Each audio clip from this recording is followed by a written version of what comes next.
The Police Financial Crimes Investigation Division has informed court that authorities in Dubai have declared Sri Lanka's former ambassador to Russia as a wanted person. They were informed the day before yesterday that all hotels and airports in the United Arab Emirates have been informed of Weeratunga's status. Meanwhile, information has come to light regarding 4 Ukrainian and Singaporean nationals who were behind the controversial MiG deal. Udayanga Weeratunga is accused of committing major fraud in the contract for the procurement of 4 MiG-27 aircraft and the renovation of 3 MiG-27s and a MiG-23 aircraft for the Sri Lanka Air Force in 2006. Investigations have revealed that the financial transaction was carried out through the front organization Belemisa Holdings, with the aircraft and maintenance work being supplied by the Ukrainian state-owned company Ukrainmash. The FCID reported progress on its ongoing investigation to court on Friday. It was revealed then that Singapore-based company DS Alliance was behind the controversial MiG deal. Investigations have also established that the agreement signed between the Sri Lanka Air Force, Ukrainmash and Belemisa Holdings on the 26th of July 2006 was not registered with the selling company, Ukrainmash. Inquiries made by the FCID from the Central Financial Investigation Agency in the British Virgin Islands had revealed that the directors and shareholders of Belemisa Holdings are Lee Tian Soo and Lee Kim Soo. Lee Tian Soo is a director in the prominent Singapore-based arms dealer DS Alliance, while Lee Kim Soo is his wife. While the agreements involving Belemisa Holdings and the Sri Lanka Air Force had not been registered with Ukrainmash, it has been revealed that 2 agreements signed with DS Alliance have been logged with the Ukrainian company. The agreement has been signed by D. Eperugudov on behalf of Ukrainmash and by Lee Tian Soo on behalf of DS Alliance. The investigation team has uncovered that the agreement was fraudulently drafted and registered with Ukrainmash. According to the agreement, the sum paid by DS Alliance to Ukrainmash amounts to $7.83 million. However, the Sri Lanka Air Force had paid Belemisa Holdings a total of $15.66 million. Thereby, investigators believe a sum of $6.83 million may have been defrauded through this deal. Who profited from this transaction? The FCID has sought permission from court to interrogate Ukrainian nationals D. Eperugudov and Mykola Kuldiakriv and Singaporean nationals Lee Tian Soo and Lee Kim Soo to uncover more details on the deal. Good evening. It's very clear now that the actual agreement was between DS Alliance and Ukrainmash. These letters from Ukrainmash dated the 6th of February 2006 demonstrate where they make their actual offer to the Ministry of Defense. And it's addressed for the attention of the Defense Secretary, Mr. Gotabaya Rajapaksa. Mr. Perugudov was a director at Ukrainmash, and he arrived in the country on the 4th of February 2006.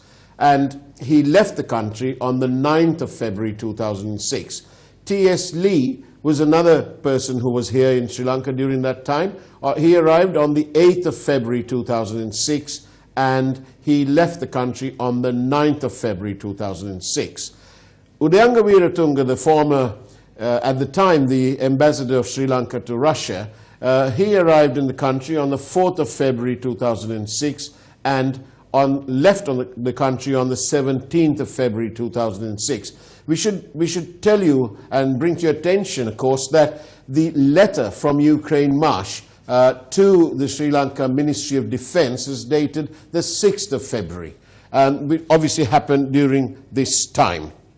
On the 6th of February, that letter, Mr. Perugudov addresses a letter to Mr. Gotabaya Rajapaksa introducing Ukrainmash and proposing procurement of the MiG aircraft and the overhaul of that aircraft.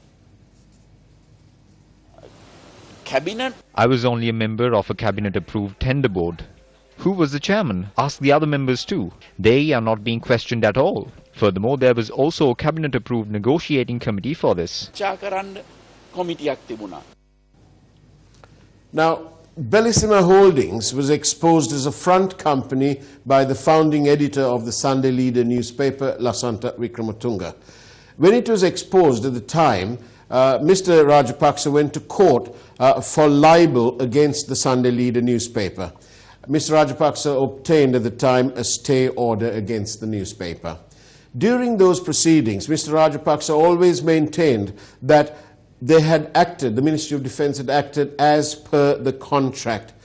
and that is why all the payments, everything was according to the contract. After Lasantha Wickrematunge was unlawfully killed in broad daylight, the case against the Sunday leader was resumed. But after the majority shares of the Sunday Leader newspaper was purchased by businessman Asanga Seniviratne, the newspaper apologized to Mr. Gotabaya Rajapaksa. Now, Ukraine Marsh have informed the FCID that there was never a contract between Ukraine Marsh and the government of Sri Lanka.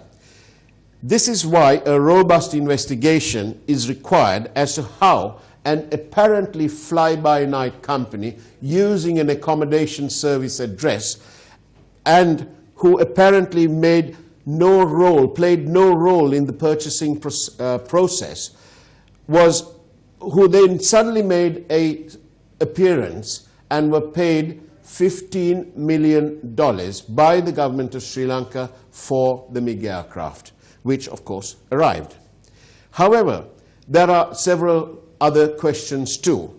One of them, amongst those several questions, would be whether these Singaporean nationals behind DS Alliance are bona fide defense contractors, or were they merely nominees or proxies acting for as yet unknown beneficial owners? That's a very important point that we need to elicit that information with a robust investigation. Lasantha Wickrematunge lost his life in the pursuit of the truth. He was very much part of our organization, much loved and admired by our board and the entire group. Tender processes are necessary for transparency and accountability.